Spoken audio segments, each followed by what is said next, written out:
जिसमें उत्पादन भी सर्वाधिक होता है। गंगा नदी में उर्वरकता सर्वाधिक पाई जाती है, उर्वरकता सर्वाधिक पाई जाती है, जिसमें उत्पादन भी सर्वाधिक होता है। भाई वहां की मिट्टी उपजाऊ है, उपजाऊ है तो उसी को क्या कहते हैं, उर्वरकता कहते हैं। और उपजाऊ है तो उसमें अपन फसल बोएंगे तो उत्पादन भी सर्वाधिक देगी। तो वही बात है कि वो कौन सा मैदान है, गंगा नदी का मैदान। अगली लाइन लिखना, गंगा नदी का मैदान है का विस्तार, गंगा नदी का मैदान का विस्तार है उत्तर प्रदेश, बिहार, पश्चिम बंगाल है, उत्तर प्रदेश है, बिहार है, पश्चिम बंगाल है,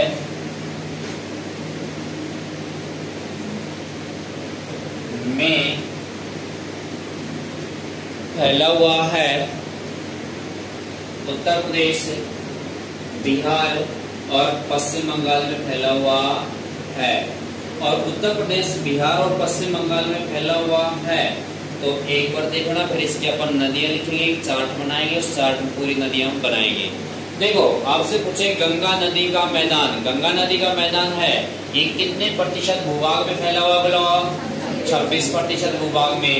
जो उत्तरी भारत का जो मैदानी प्रदेश है उसका सबसे बड़ा मैदानी प्रदेश है वो कौन सा है, गंगा नदी का मैदान है। नेक्स्ट है कि इसको विभाजित किया गया किसके आधार पर है, नदियों के आधार पर है। और नदियों के आधार पर कितने भागों में वर्गीकृत किया गया है, 3 भागों में, जो अभी मैं बना हुआ चार्ट है।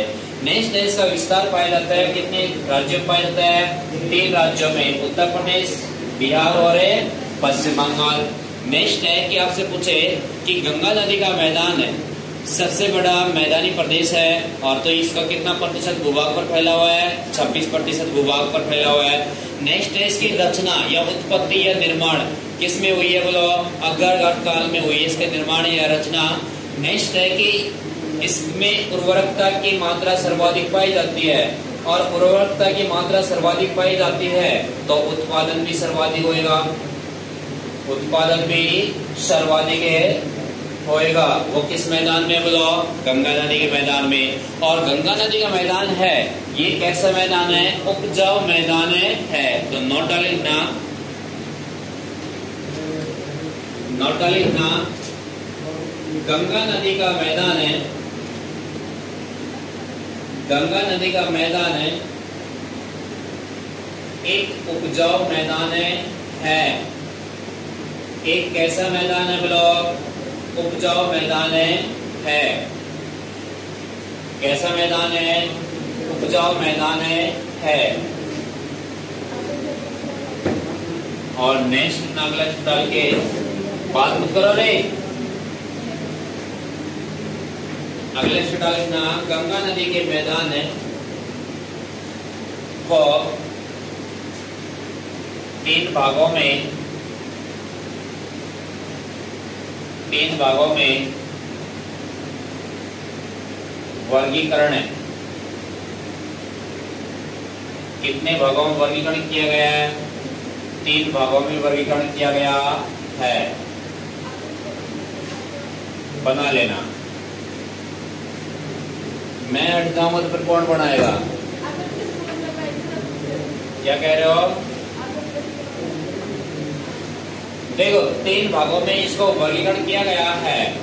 पहला तो भाग है इसका उच्च गंगा का मैदान, उच्च गंगा का मैदान, बात मत करो और दूर दूर बनाना, ध्यान रखना। नेक्स्ट है अगला मध्य गंगा का मैदान है, मध्य गंगा का मैदान। नंबर 3 है अगला, और नंबर 3 है अगला तो उसको बोलते हैं निम्न गंगा का मैदान, निम्न गंगा का मैदान।